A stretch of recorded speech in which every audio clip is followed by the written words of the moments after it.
సభకు నమస్కారం.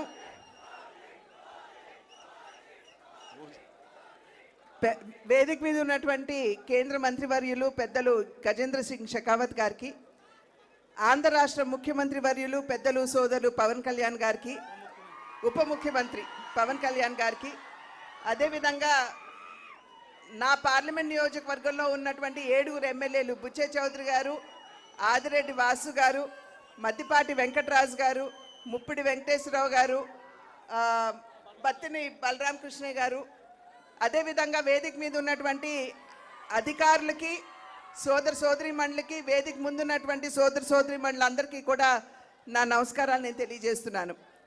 2024 ఎన్నికల సందర్భంలో ప్రజల వద్దకి ఓటు వేసి ఆశీర్వదించమని చెప్పి అడగడానికి వచ్చినప్పుడు డబుల్ ఇంజిన్ సర్కార్ అంటే కేంద్రంలో రాష్ట్రంలో 2 చోట్ల కూడా ఎన్డీఏ కూటమి అధికారంలో ఉన్నట్లయితే అభివృద్ధి పరుగులు తీస్తుంది అని చెప్పి ఆనాడు మేము చెప్పడం జరిగింది.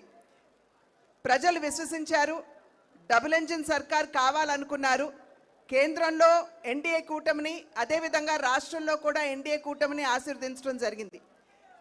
వికసిత్ భారత్ అనేటువంటి ఒక కళ ఏదైతే, ఒక స్వప్నం ఏదైతే నరేంద్ర మోడీ గారు ప్రజల ముందు ఉంచారో, ఆ వికసిత్ భారత్లో వికసిత్ ఆంధ్ర రాష్ట్రం కూడా ఒక భాగం అని చెప్పి మనం గుర్తించాలి. కనుక అన్ని విధాలా కూడా అధికారంలోకి వచ్చిన నాటి నుండి నేటి వరకు అమరావతి నిర్మాణం కావచ్చు, పోలవరం నిర్మాణం కావచ్చు, స్టీల్ ప్లాంట్ కావచ్చు, సౌత్ కోస్టల్ జోన్ కావచ్చు, రైల్వే జోన్ కావచ్చు, మరి ఎంఎన్ఆర్ఈజీఎస్ కింద పెద్ద ఎత్తున వనరులు రాష్ట్రానికి ఇచ్చి కావచ్చు, అన్ని విధాలా కూడా ఆంధ్ర రాష్ట్ర అభివృద్ధికి కేంద్రం తన సహకారాన్ని అందిస్తూనే ఉంది.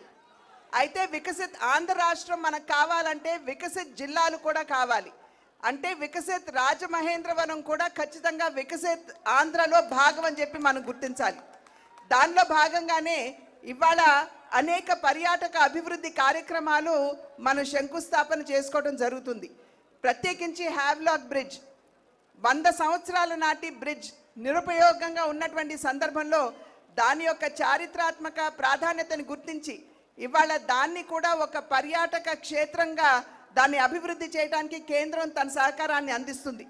అదేవిధంగా రివర్ ఫ్రంట్ దాన్ని కూడా అభివృద్ధి చేస్తున్నటువంటి సందర్భంలో నేను ఇప్పుడే అజయ్ జైన్ గారితో కూడా మాట్లాడాను.